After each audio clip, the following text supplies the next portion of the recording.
वक्फ संशोधन कानून पर सियासी और सड़क वाली लड़ाई के बाद आज से अदालती जंग शुरू हो रही है।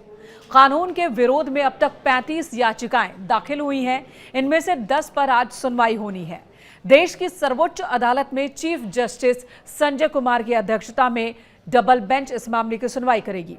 याचिका दाखिल करने वाले अपनी दलीलों के साथ पूरी तरह से तैयार हैं और उनका कहना है कि संसद में नंबर उनके पक्ष में नहीं था, लेकिन अदालत में दलीलों के आधार पर फैसला उनके हक में आएगा।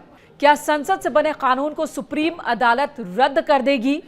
इसी मामले पर चलिए विस्तार से बात करते हैं। नमस्कार, मैं हूं आपके साथ मेनका चौधरी। कानून पर रोक लगेगी या इसे रद्द कर दिया जा सकता है?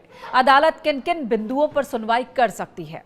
इन सवालों का जवाब मैं आपको दूंगी। इससे पहले जान लेते हैं कि जिन 10 याचिकाओं को सुनवाई के लिए लिस्टेड किया गया है, वो याचिकाएं किन की ओर से दाखिल की गई हैं और उनमें क्या आपत्तियां दर्ज कराई गई हैं।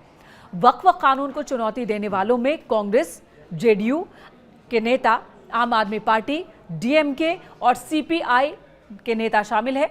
इनके अलावा धार्मिक संगठन हैं, Jamiat Ulama-e Hind, all India Muslim personal law board जैसे गैर सरकारी संगठन, जिन्होंने याचिकाएं दाखिल की हैं। एआईएमआईएम चीफ असदुद्दीन ओवैसी ने अपनी याचिका में कहा कि संशोधन अधिनियम उन विभिन्न सुरक्षाओं को समाप्त कर देता है जो पहले वक्फ को दी गई थी। अन्य धर्मों के धार्मिक और धर्मांध बंदोबस्तों के लिए ऐसी सुरक्षा को बनाए रखा गया, लेकिन वक्फ संपत्तियों को दी जाने वाली सुरक्षा को कम करना मुसलमानों के खिलाफ है और ये दर्शाता है कि सरकार मुस्लिमों से शत्रुतापूर्ण भेदभाव करती है। संविधान के अनुच्छेद 14 और 15 का उल्लंघन भी उन्होंने बताया है। वहीं आम आदमी पार्टी के विधायक अमानतुल्लाह खान ने अपनी याचिका में तर्क दिया है कि वक्फ बोर्ड में गैर मुस्लिम सदस्यों को शामिल करना अनुच्छेद 14 का उल्लंघन है, न ही इसका धार्मिक संपत्ति प्रशासन के उद्देश्य से कोई तर्कसंगत संबंध है।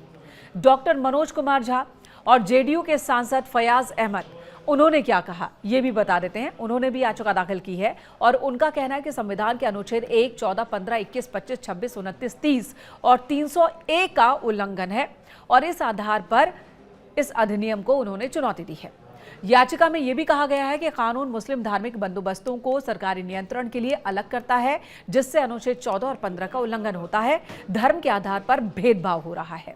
वहीं जमीयत उलमाए हिंद, जिसकी तरफ से याचिका दाखिल की गई, उनका कहना है कि संशोधन अधिनियम के तहत परिकल्पित ऑनलाइन पोर्टल और डेटाबेस पर विवरण अपलोड करने की जो अनिवार्यता है और समय सीमा भी है, इसकी वजह से कई वक्फ संपत्तियां असुरक्षित हो जाएंगी। ये बड़ी संख्या में ऐतिहासिक वक्फों के अस्तित्व को खतरे में डालने वाला है। विशेष रूप से मौखिक समर्पण या औपचारिक कर्मों के बिना बनाए गए वक्फों के अस्तित्व को वक्फ की परिभाषा से उपयोगकर्ता द्वारा वक्फ को हटाने को चुनौती दी गई है। यानी कि यूज के आधार पर, इस्तेमाल के आधार पर अगर किसी संपत्ति को वक्फ घोषित किया गया है तो ऐसे मामले में चुनौती आ जाएगी।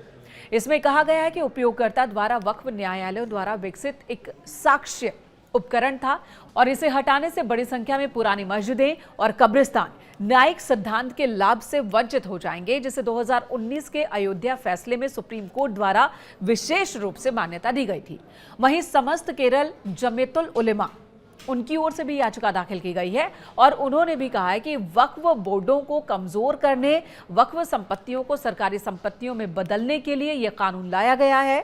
संशोधन वक्फ के धार्मिक चरित्र को विकृत कर देगा, साथ ही वक्फ और वक्फ बोर्ड के प्रशासन को नियंत्रित करने वाली लोकतांत्रिक प्रक्रिया को भी अपरिवर्तनीय रूप से नुकसान पहुंचाएगा। 2025 अधिनियम धार्मिक संप्रदाय के अपने धार्मिक मामलों का प्रबंधन करने के अधिकारों में एक स्पष्ट हस्तक्षेप है, जो भारत के संविधान के अनुच्छेद 26 के तहत संरक्षित है, लेकिन यह कानून इस अनुच्छेद 26 का उल्लंघन करता है। वहीं कानून के पक्ष में भी कुछ याचिकाएं दाखिल की गई हैं। बीजेपी शासित मध्य प्रदेश, राजस्थान, छत्तीसगढ़, असम, महाराष्ट्र और उत्तराखंड ने वक्फ कानून के समर्थन में सुप्रीम कोर्ट में याचिकाएं दाखिल की हैं। सुनवाई के दौरान खुद को पक्षकार बनाए जाने की मांग की गई है इन सब की ओर से। वहीं केंद्र सरकार का कहना है कि ये कानून वक्फ संपत्ति और उसके प्रबंधन के बारे में है, न कि धर्म के बारे में है। सरकार ने कहा कि वक्फ संपत्तियों के प्रबंधन में बड़े पैमाने पर अनियमितताएं इससे पहले आती रही हैं। उसकी इनकम से गरीब मुसलमानों को, महिलाओं को, बच्चों को कोई मदद नहीं मिलती। संशोधित कानून इसे ठीक कर देगा। सरकार ने कहा कि वक्फ कानून को लोगों के एक बड़े वर्ग की सलाह मशविरा के बाद तैयार किया गया है। इसे गैर मुस्लिम अल्पसंख्यकों का भी समर्थन हासिल है। सरकार का ये दावा है कि ये एक ऐसा एक्ट है जो कि संयुक्त संसदीय समिति की जांच से गुजरा और सदस्यों द्वारा सुझाए गए कई संशोधनों को शामिल किया गया। अब सुप्रीम कोर्ट की सीमा क्या है, ये जानना भी दिलचस्प है। क्या सुप्रीम कोर्ट संसद से बने किसी कानून को रोक लगा सकती है? तो हाँ, लगा सकती है। इससे पहले भी इस तरह के मामले सामने आए हैं।